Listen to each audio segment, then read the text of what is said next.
Buenos días, estimados estudiantes. Mi nombre es Roberto Sanginas Flores, soy docente del paralelo D en la asignatura de Fisiología Humana del segundo año de la carrera de odontología. Bueno, el tema que vamos a justamente hablar el día de hoy es acerca de las hormonas tiroideas, ¿no? Y sobre todo vamos a hablar acerca del metabolismo, es donde intervienen estas hormonas. Bueno, comencemos.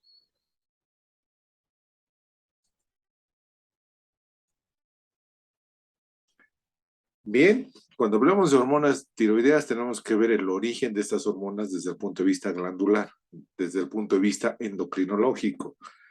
Y el origen está dado, como están viendo acá en el gráfico, a nivel de unas glándulas que están ubicados por delante del cartílago laringio, ¿no? A ambos lados del cartílago laringio, esta glándula que tiene una forma de mariposa, que es bilobulada, que tiene dos lóbulos, y en la parte central una parte donde se unen estos dos lóbulos que se denominan como istmo, ¿no? Tenemos el lóbulo derecho, el istmo tiroideo y el lóbulo izquierdo. Está, si se dan cuenta, por delante de lo que es la tráquea y por debajo y por delante de lo que es el cartílago laringio. Esta glándula pesa aproximadamente de 15 a 20 gramos en las personas adultas.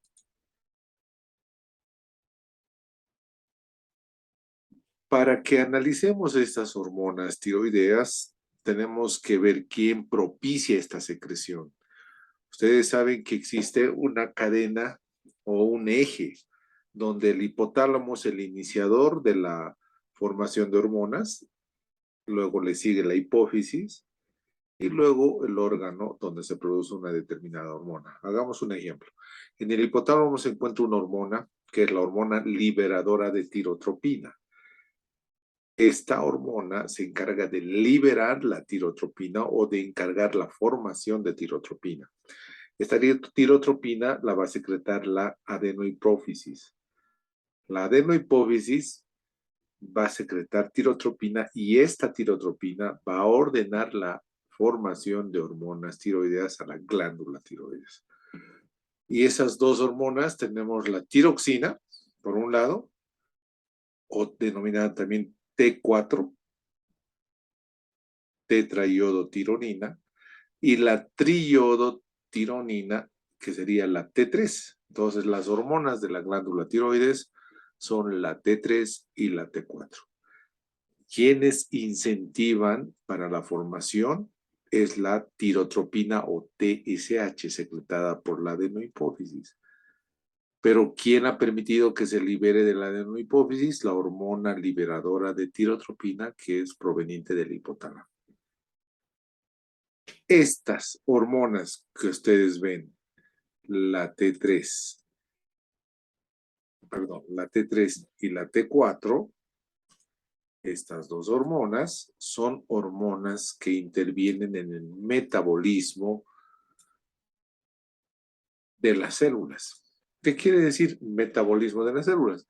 Hacen que una célula funcione de una mejor manera, incremente su metabolismo, acelere su metabolismo. O sea, en otras palabras, forme, destruya, realice reacciones químicas en su interior para formar sustancias químicas, elaborar determinadas enzimas, proteínas, determinados aminoácidos, etc. Entonces, aumenta el metabolismo. El metabolismo significa crear como ser sustancias anabólicas o destruir sustancias, que es el catabolismo. Anabolismo y catabolismo es metabolismo en sí. Cuando no tenemos estas hormonas, desciende el metabolismo hasta el 50%, o sea, bajamos totalmente nuestra capacidad de generar funciones celulares, hasta una mitad de todo el funcionamiento total de una célula. Entonces son hormonas muy importantes, si se dan cuenta, porque ayudan a que nuestras células trabajen y cuyo descenso de estas hormonas produce, o ausencia de estas hormonas, reducen en un 50% el metabolismo de las células. Ahora, si existe una producción excesiva de estas hormonas, va a ocurrir todo lo contrario. Se va a aumentar el metabolismo en un 60 hasta un 100%, o sea, el doble. Va a funcionar nuestras células a gran velocidad de reacciones químicas, o sea, van a construir, elaborar, también van a generar muchos desechos en sí, van a trabajar muchísimo más, hasta un 100% de trabajo.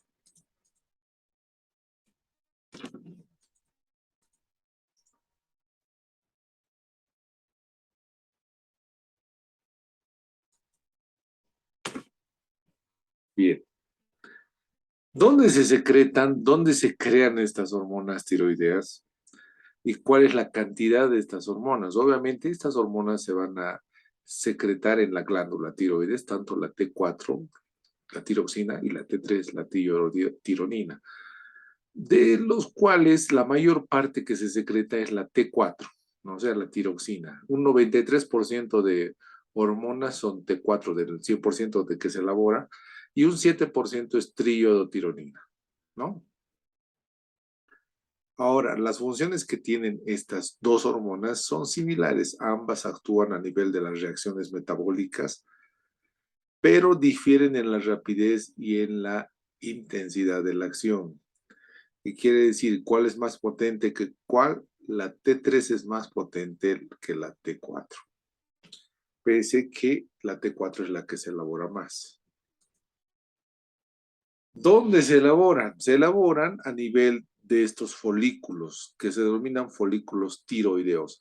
Imagínense, este es un corte transversal de la glándula tiroides, donde se puede apreciar estos folículos tiroideos, que en realidad son como si fueran unas pelotitas que envuelven en su interior líquido. Estas pelotitas, imagínense una mora. La mora vendrían a ser todas las células que están rodeando a esta pelotita y en su interior hay líquido, ¿no? Entonces, por eso se denomina folículo. Obviamente, en un corte solamente se apreciaría como si estuviéramos cortando a la mitad de una naranja o una mandarina, ¿no? Con la cascarita y su centro líquido. Pero en realidad son esferas. Estas células son células epiteliales de forma cúbica, ¿no? Que están elaborando en su interior una sustancia que se denomina como coloide. Y la sustancia específica que se encuentra en ese coloide se denomina tiroglobulina. Es una glucoproteína que es elaborada y que contiene, y ahí se van a elaborar, a partir de esta tiroglobulina se van a elaborar la T3 y la T4, ¿no? Bien, entonces acá pueden apreciar también al lado de estos folículos la presencia de vasos sanguíneos que donde las hormonas se van a dirigir para circular por toda la sangre posteriormente. El flujo sanguíneo que tiene la glándula tiroides es bastante masivo, a veces equivale a sus cinco veces su peso, ¿no? Eso es un gran aporte de sangre que recibe porque obviamente tiene que llevar hormonas que son muy importantes para las funciones del cuerpo, ¿no? Porque aceleran las funciones en sí. Bien, para que se forme hormonas tiroideas es necesario tener yoduro, el ion yodo o yoduro, ¿no? Ahora, ¿cuál es el destino de los ioduros ingeridos? Principalmente se absorben por vía oral, con la alimentación. Una vez desde el tubo digestivo acceden a nivel intestinal hasta la sangre y a la vez que otras sustancias como los cloruros van a ser absorbidas, ¿no? Se van a utilizar para formar hormonas tiroideas y una buena parte se va a excretar por vía renal. Obviamente, después de que las células tiroideas se hayan formado, recién se van a excretar por vía renal. Al año se necesitan aproximadamente 50 miligramos de yodo o ion yoduro y es el equivalente que para formar hormonas tiroideas normalmente deberíamos tener por lo menos 1 miligramo de yodo semanalmente. Tomando en cuenta que el año tiene aproximadamente 52 semanas y si se necesita 50 miligramos de yodo por año, es 1 miligramo por semana. ¿no? ¿Y de dónde se obtiene generalmente ese miligramo? Del lugar que más se obtiene es de la sal iodada, ¿no? Que contiene la sal de mesa común, yodo. Ahora vamos a ver los pasos de formación de hormonas tiroideas. El primer paso para la formación de hormonas tiroideas se denomina bomba de yodo o bomba de ioduro. La bomba de ioduro se produce, es el primer paso, gracias a un transportador, en este caso un simportador del ioduro de sodio. Se encarga de un mecanismo de transporte del ioduro, una absorción del ioduro desde la sangre hasta esas células foliculares, ¿no? Este transportador se encuentra a nivel de la membrana basal y bombea yodo hacia el interior de la célula. Y este yodo es proveniente de la sangre que ha sido absorbida a nivel intestinal en el aparato digestivo para poder ser utilizada para esta formación de hormonas tiroideas. Ahora, esto se consigue gracias a un simportador de ioduro sódico, ¿no? El cual va a transportar, no solamente va a hacer ingresar sodio, también va a hacer ingresar yodo, gracias a la bomba de sodio y potasio, ¿no? Este proceso de la bomba de dioduro se denomina en sí atrapamiento del yodo, gracias a la bomba de ioduro o bomba de yodo, ¿no? Entonces se absorbe esta gran cantidad de ioduro para que se pueda utilizar para la formación de hormonas tiroideas. Entonces, lo que estamos viendo acá, miren, aquí esta es la célula folicular tiroidea, donde podemos apreciar que tiene un aparato, un retículo endoplásmico rugoso, tiene un aparato de Golgi. A este lado vamos a ver que se produce lo que es el vaso sanguíneo, y aquí sería el folículo o coloide. Entonces, si se dan cuenta, lo que sucede es que el yodo va a ser absorbido mediante la bomba de ioduro dentro de la célula. A partir de eso, va a haber una serie de mecanismos que vamos a ver que involucran la formación de tiroglobulina, la oxidación del ioduro y la formación de hormonas tiroideas, pero ya dentro lo que es el coloide. Después, una vez que tengamos hormonas tiroideas, el proceso es inverso. Va a atravesar toda la célula para salir como secreción ya, pero de T3 y de T4. Entonces, lo que vamos a ver, el primer paso siempre, ya les dije, ¿cuál es el primer paso? Bomba de ioduro, atrapamiento de ioduro. El segundo paso que vamos a ver es la oxidación del ioduro, que se produce a nivel del citoplasma de la célula folicular. El tercer paso es la orgonificación de la tiroglobulina, que se da ya a nivel de lo que es el coloide del folículo, toda esta parte, ¿no? Vamos a ver que tendremos una enzima que se llama tiroglobulina, perdón, una glucoproteína que se llama tiroglobulina. A partir de esa tiroglobulina, que está formado por un aminoácido que es el aminoácido tirosina, se van a elaborar la T3 y la T4. Vamos a ver los mecanismos por los cuales se van a elaborar. Bien, entonces, ¿qué se produce primero? Se produce el atrapamiento del ioduro. Es el primer paso, no se olviden, atrapamiento del ioduro. El siguiente paso que permite el atrapamiento del ioduro es mediante una hormona. ¿Qué hormona permite atrapar el ioduro? Con la bomba de ioduro, obviamente, y lo que es el mecanismo de la bomba de sodio y potasio, es una hormona, la hormona tirotropina o TSH. Esa hormona ha sido secretada, no se olviden, por la adenohipófisis. Y es esta hormona que estimula la actividad de la bomba de ioduro para que se atrape el ioduro, ¿no? Ahora, cuando se disminuye lo que es la adeноhipófisis,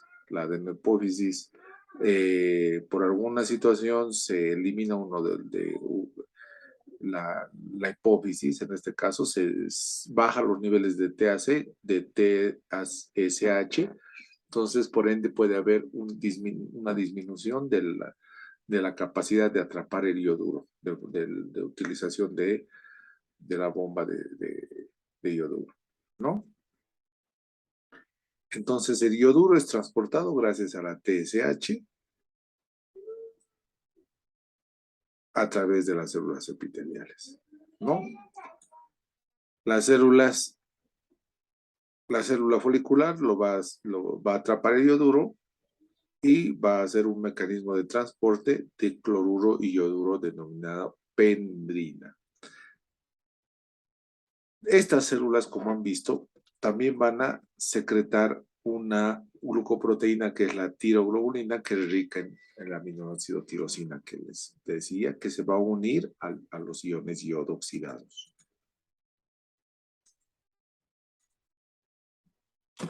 Bien. ¿Cuál es el tercer paso? Es la formación de la tiroglobulina y después la tiroxina y la triiodotirolina. Para eso tiene que haber un paso que es la oxidación del ion yoduro, que quiere decir que se van a transformar estos iones yoduro en una forma oxidada de yodo. Se van a oxidar. ¿Por qué tienen que oxidarse? Porque químicamente así se van a unir fácilmente al aminoácido tirosina. Antes de eso, esta misma célula folicular, mediante el retículo endoplásmico rugoso y el complejo de Golgi, van a formar la tiroglobulina, que es una es una glucoproteína que está formado por aminoácidos de tirosina. Generalmente cada molécula de tiroglobulina tiene 70 aminoácidos de tirosina. La tirosina es muy importante porque forma esta tiroglobulina y es la que se va a almacenar en ese líquido del folículo, en el coloide, hasta esperar al ion yoduro oxidado. Para que se oxide este ion yoduro, hay enzimas como la peroxidasa y el peróxido de hidrógeno. Entonces, esa cantidad grande que contiene el peróxido de hidrógeno, de oxígeno, o la peroxidasa, esta enzima, hace que el ion yoduro se oxide, ¿no? Una vez que se oxida, se produce la famosa iodación de la tirosina, de la tiroglobulina. Recordemos que cada tiroglobulina está formado por 70 aminoácidos de tirosina. Esta iodación de la tiroglobulina también se denomina organificación de la tiroglobulina.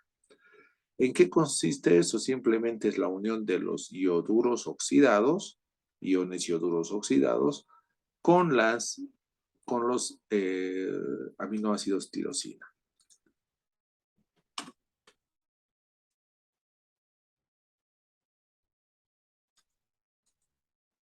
Bien. ¿Cómo va a ser esa unión?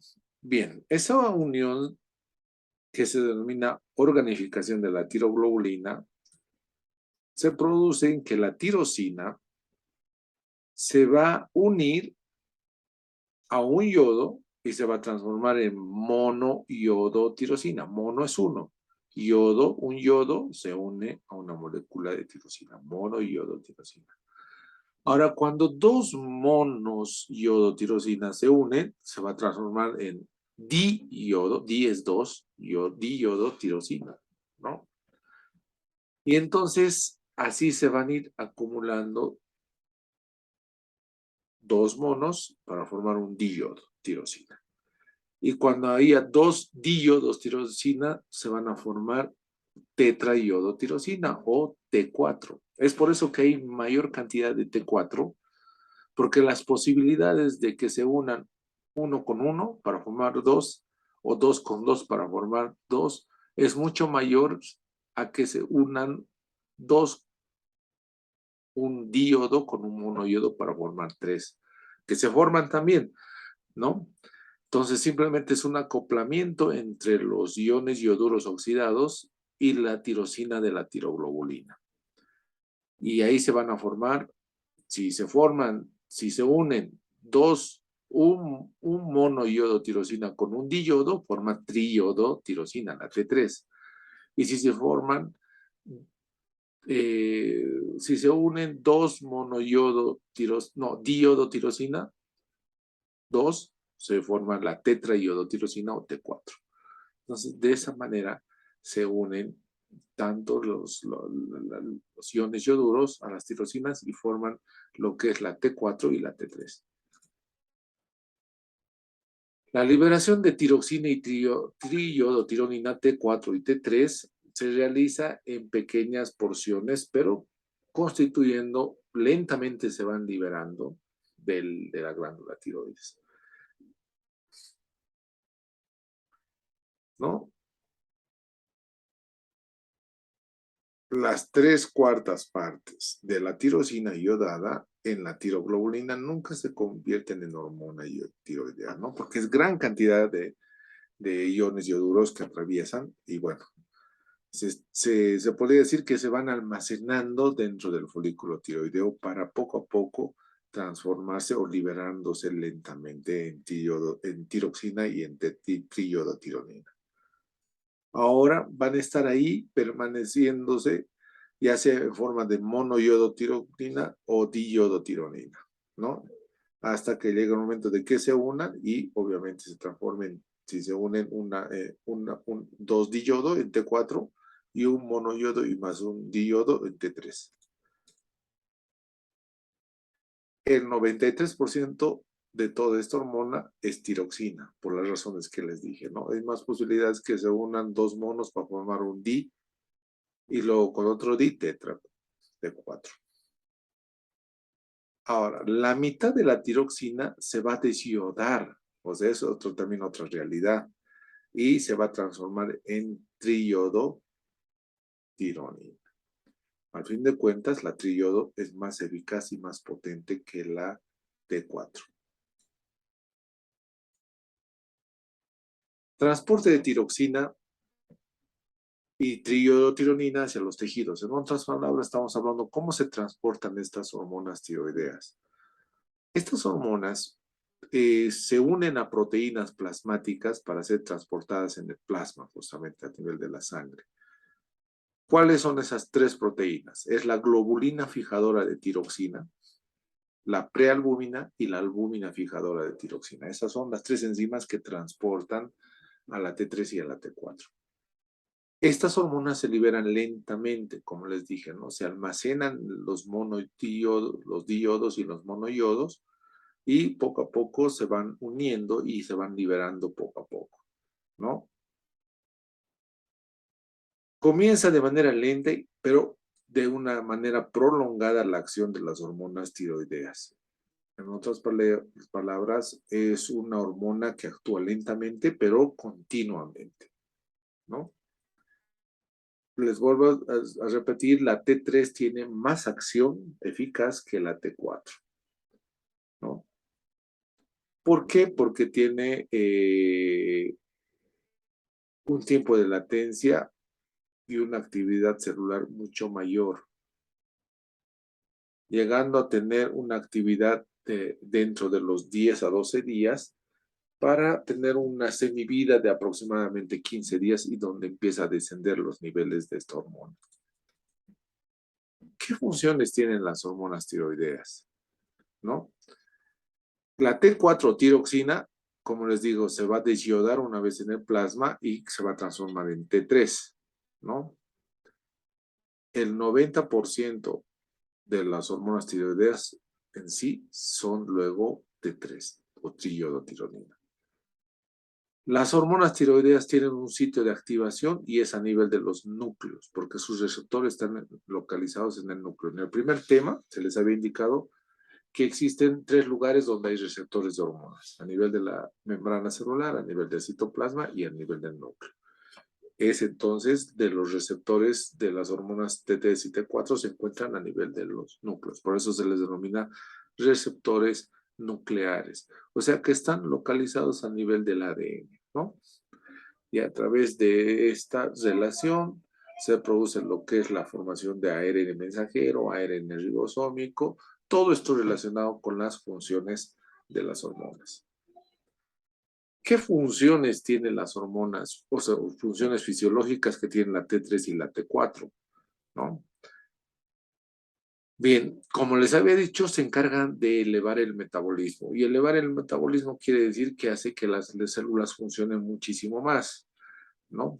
Funcionen aceleradamente. Para eso tienen que sintetizar nuevas proteínas, tratar de colaborar con el crecimiento, porque estas hormonas tiroideas trabajan sinérgicamente con la hormona de crecimiento, ¿no? Está relacionado mucho. Si hay bastante producción de hormona de crecimiento, también va a haber bastante producción de hormonas tiroideas. Es una forma de saber, ¿no?, que existe manejo o formación.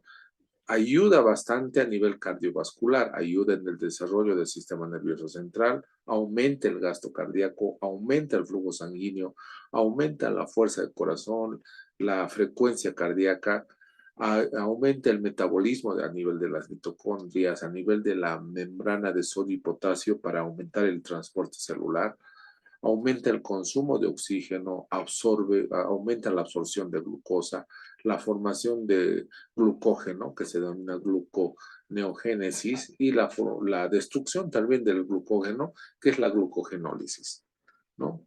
En otras maneras, ayuda a que se produzcan más proteínas, síntesis de proteínas. Si nosotros queremos que las hormonas tiroideas actúan, lo que van a hacer es incrementar el metabolismo de organitos como ser las mitocondrias. Las van a aumentar en números para que así también produzcan más energía para que trabaje más la célula. Para eso es muy importante lo que es la bomba de sodio y potasio, porque es un transportador de sustancias a través de la membrana, ¿no?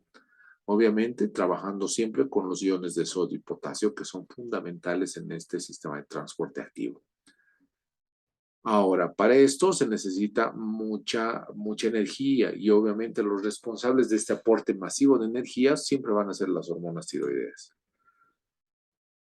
Como les decía, las hormonas tiroideas trabajan sinérgicamente. ¿Qué quiere decir sinérgicamente? Quiere decir que dos hormonas coadyuvan para que se produzca un efecto, una función mayor contigua de la hormona de crecimiento y en este caso de la hormona tiroidea. Entonces, si hay buena hormona tiroidea, gran cantidad, va a hacer que los huesos también, que hace que la hormona de crecimiento se hayan formado, aumenta el desarrollo de los huesitos, aumenta el desarrollo prenatal, postnatal, ¿no? Si hay poca hormona tiroidea, también va a haber poco crecimiento, porque está relacionado mucho con la hormona de crecimiento, ¿no?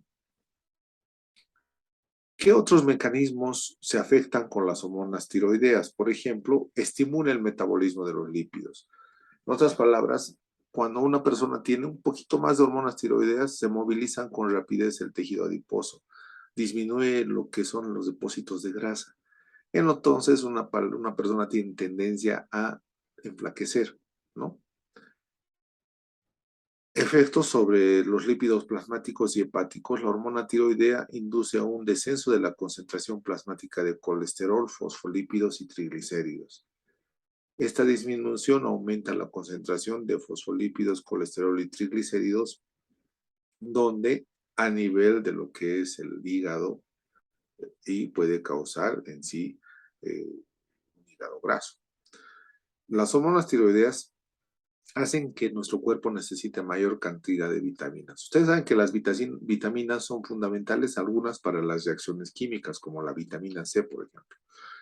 Entonces, si nuestras células están funcionando mucho más, tienen mayor metabolismo, también necesitan mayor cantidad de vitaminas para satisfacer las necesidades energéticas de ese crecimiento, de ese gran metabolismo, ¿no? Porque las vitaminas, como les vuelvo a repetir, intervienen mucho en lo que es la formación de energía.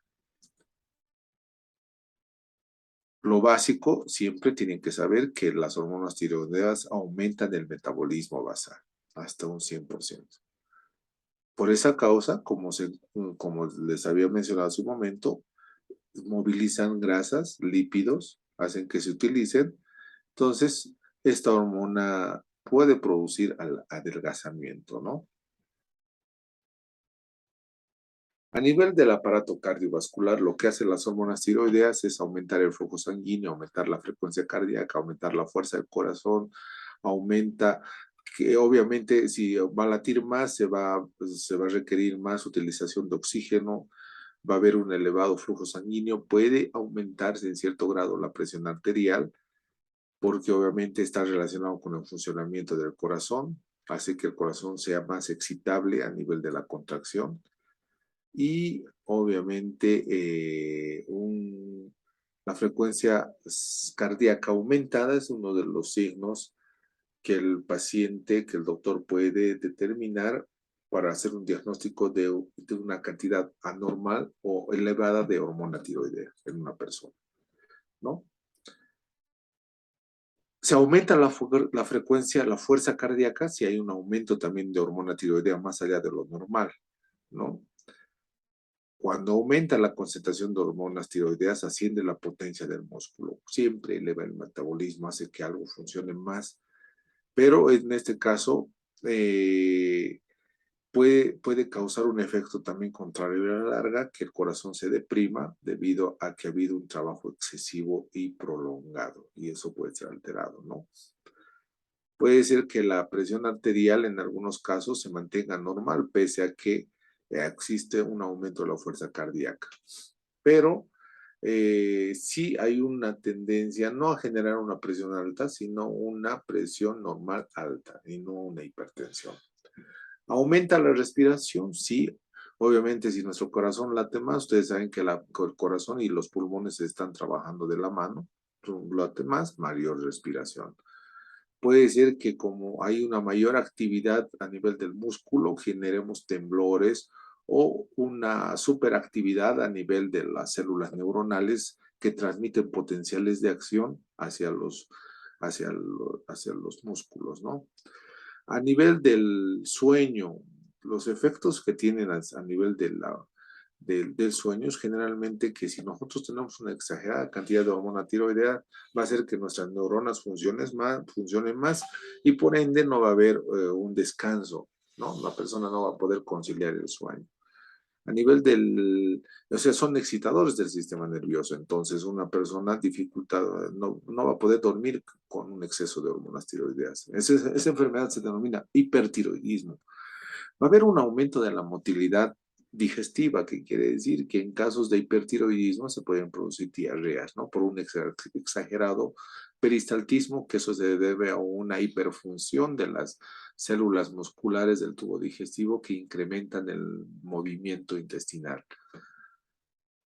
A nivel de las glándulas endocrinas, va a hacer que secrete mayor cantidad de hormonas, ¿no? A nivel de la función sexual, la carencia de hormonas tiroideas produce disminución del líbido, ¿no? En algunos casos, en las mujeres puede afectarles produciendo frigidez, en el hombre impotencia, algunas veces puede producir menorragia, polimenorrea o ausencia de las menstruaciones, ¿no?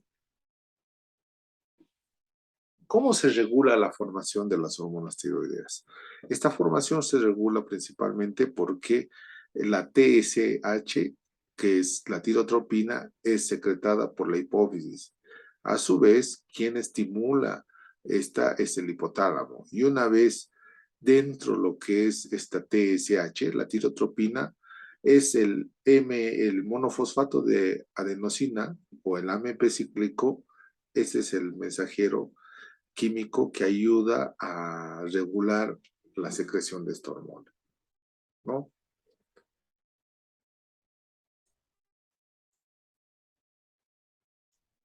Efecto de retroalimentación de las hormonas tiroideas para disminuir la secreción en la hipófisis.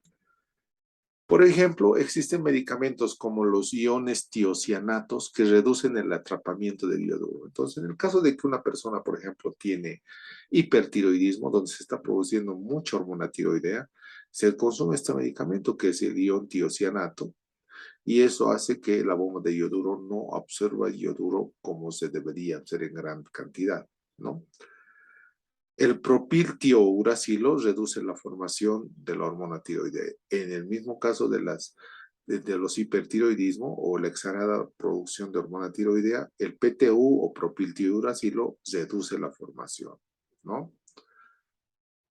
La concentración elevada de yoduro disminuye la actividad y el tamaño de la glándula tiroides. Entonces, eso quiere decir que eh, si nosotros no tenemos mucho yodo, va a ocurrir lo contrario, la glándula tiroides va a crecer, ¿no?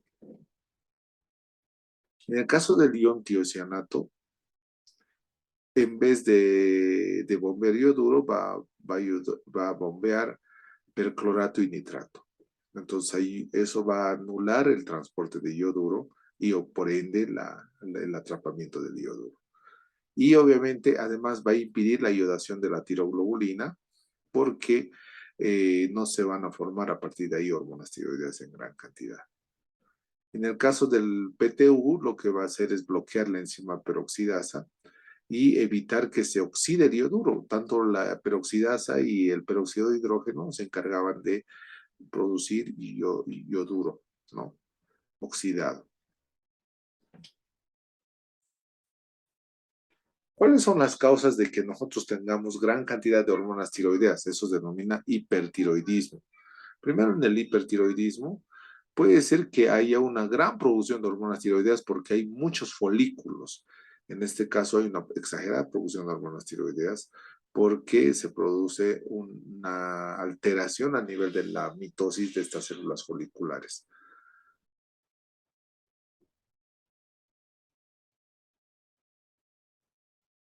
Hay enfermedades como ser la enfermedad de Basedow-Graves, ¿no? La enfermedad de Graves, la forma más común de hipertiroidismo, o sea, de exagerada secreción de hormonas tiroideas. Es una enfermedad autoinmunitaria. ¿Qué quiere decir?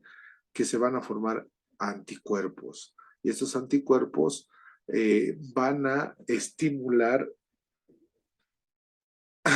para que se produzca mayor función de la TSH y por ende una activación continua de la AMP cíclico, que es la que ayuda a la formación de hormonas, y entonces libera una gran cantidad de antígenos que producen muchos anticuerpos en esta glándula, que a la par puede servir como un diagnóstico histológico, pero sobre todo inician la formación de gran cantidad de hormona tiroidea. O si no, ¿por qué se puede producir también gran cantidad de hormona tiroidea? Porque hay un adenoma tiroideo, o sea, hay cáncer en las glándulas tiroides. Entonces se desarrolla una gran cantidad de hormonas porque estas células, su núcleo está haciendo que empiecen a secretar gran cantidad de hormona tiroidea. Síntomas de que una persona tiene hipertiroidismo.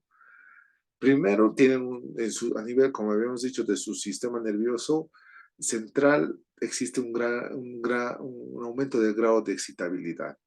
Por eso no pueden dormir. Entonces, la, la, el insomnio es uno de sus signos, ¿no? Intolerancia al calor. Obviamente, nuestro cuerpo de por sí ya va a estar caliente por las reacciones químicas que se van a producir por el elevado metabolismo, ¿no? Y más el calor que pueda producirse externamente va a producir intolerancia, ¿no? Vamos a sentir mucho malestar por el calor interno y externo que se produce. Obviamente hay calor, se va a producir aumento de la sudoración, adelgazamiento extremo o leve, va a ver por qué, como se utiliza bastante requerimiento de energía, se movilizan las grasas, entonces la persona va a disminuir. Va a haber una diarrea de diversa magnitud, ¿no? Leves, moderadas o diarreas severas, debido a que, les digo, se aumenta el peristaltismo a nivel digestivo, ¿no? Debilitamiento muscular, obviamente, porque a la vez que va a haber gran producción de energía, también se va a acabar la energía fácilmente y los músculos no van a tener nerviosismo, trastorno psíquico, fatiga extrema, incapacidad de conciliar el sueño, temblor en las manos, son típicos signos y síntomas de hipertiroidismo. Otro síntoma es la presencia de globos oculares exaltados o exoftalmos, ¿no? globos oculares que aparentemente están saliéndose de las órbitas.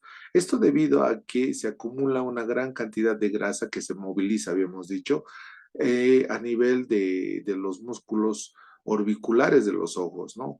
Empujando así de cierta manera los ojos hacia adelante y produciendo esta situación de que los ojos se encuentran protruidos hacia adelante y como están viendo las imágenes, ¿no? ¿Cómo se puede medir esto? Es gracias a exámenes. Eso denomina medición de la concentración plasmática de tiroxina libre para ver la cantidad de tiroxina que se está formando. Eso se hace mediante radioinmunoanálisis, o sea, son exámenes que se hace con medicina nuclear. En otras palabras, se lleva unas muestras de sangre para analizarlos con tintes radioactivos, verificando la cantidad de hormona que existe, ¿no? Dentro del hipertiroidismo, obviamente, lo que habría que hacer en este tipo de tratamientos es tratar de extraer esa glándula o la mayor parte de la glándula tiroides y hacer que se administre PTU o propiltiouracilo hasta que el metabolismo basal del paciente se normalice, porque en estas personas existe una exagerada producción de hormona tiroidea, ¿no? En el caso de que haya crecimiento de la hormona tiroidea y nosotros quisiéramos tratar esta hiperplasia tiroidea, entonces se utiliza el yoduro radioactivo. Entonces, mediante esto, tratamos de que se reduzca lo que es la formación de hormonas tiroideas. Generalmente todo lo que vemos acá son tratamientos médicos que obviamente nosotros como odontólogos los tenemos que llegar a conocer para comprender sobre todo y guiar al paciente en caso de alguna pregunta o algo que obviamente a nivel oral va a tener repercusiones también, ¿no? Hipotiroidismo. Dentro de los efectos, todo lo contrario al hipertiroidismo es el hipotiroidismo. Generalmente se da porque se produce poca hormona tiroidea, el metabolismo basal puede bajar hasta la mitad, o sea, un 50%, porque no se consume generalmente yodo, a veces se produce este hipotiroidismo y generalmente ven una patología que se llama bocio. El bocio se debe a una deficiencia de yodo, entonces las células foliculares asumen que tal vez no está viendo suficientes células foliculares que absorban mediante su bomba el yodo, el yoduro. Y se empiezan a multiplicar y por eso empieza a crecer la glándula tiroides y se ve como un abultamiento en el nivel del cuello, una especie de coto, como se dice vulgarmente, un tamaño exagerado de la glándula y que en realidad es una hiperplasia de células foliculares por esa necesidad de querer captar el yoduro, ¿no? Puede ser que se produzca un bocio coloide idiopático no tóxico, en este caso porque va a haber un déficit en lo que es, o una alteración en lo que es la formación de hormonas tiroideas, va a haber un acoplamiento defectuoso a nivel de lo que son la formación o organificación de la tiroglobulina. ¿Qué características fisiológicas va a haber? Todo contrario al hipertiroidismo. Si había diarreas en el hipertiroidismo, a nivel de lo que es el aparato digestivo, va a haber estreñimiento en el hipotiroidismo. Si en el hipertiroidismo tú bajabas de peso, en el hipotiroidismo, debido al metabolismo bajo, tú vas a aumentar de peso corporal. Si tenías fatiga y somnolencia, vas a tener fatiga y somnolencia, perdón, vas a tener sueño, porque tu capacidad neuronal va a estar disminuida, ¿no? Tu capacidad muscular al 50%. Va a haber una lentitud muscular, va a haber disminución de la frecuencia cardíaca, menor gasto cardíaco, reducción del volumen sanguíneo, una lentitud mental debido a eso, ¿no? Y va a haber una disminución en sí de todas las funciones corporales.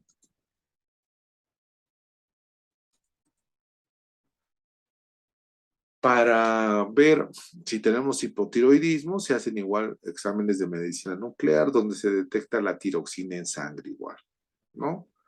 Y obviamente para que nosotros hagamos el tratamiento de esta enfermedad, lo que se hace es administrar hormonas tiroideas.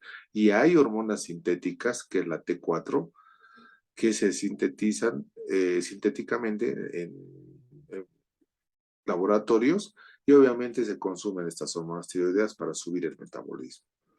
Ahora, hay enfermedades que están relacionadas con la función tiroidea. Por ejemplo, el mixedema. El mixedema es una enfermedad, es una patología donde la función tiroidea es nula, o sea, hay una serie de hipotiroidismo, hay una disminución de hormonas tiroideas, donde podemos apreciar bolsas debajo de los ojos, va a haber una gran cantidad de ácido hialurónico y sulfato, condroitinsulfato elevado, una gran cantidad, ¿no? Y que generalmente promueven lo que es el edema o fobia, sin fobia, perdón, ¿no? Va a haber una arteriosclerosis, un endurecimiento de las arterias, porque se va a aumentar la concentración sanguínea del colesterol. Esto debido a que no hay un buen manejo de los lípidos en los pacientes hipotiroideos o con cantidad elevada o disminuida de hormonas tiroideas. Va a haber otra patología que se llama cretinismo, que es un hipotiroidismo extremo que se da durante la vida fetal. O sea, nacen ya con un hipotiroidismo los niños y se puede dar a nivel de la lactancia, puede persistir hasta la infancia. Obviamente, si se ha dado a nivel del embarazo, va a producir falta de crecimiento y de atraso mental, ¿no? Porque obviamente las hormonas tiroideas se encargaban de producir este aumento del metabolismo de las células. Entonces, la glándula tiroides no sintetiza hormonas tiroideas por ausencia congénita o por carencia de yodo en la alimentación. Bueno, esto ha sido el tema de hormonas tiroideas. Es un tema muy importante relacionado con lo que es las funciones metabólicas de todas nuestras células. Ha sido un placer y nos vemos en una siguiente ocasión. Que tengan un buen día. Hasta luego.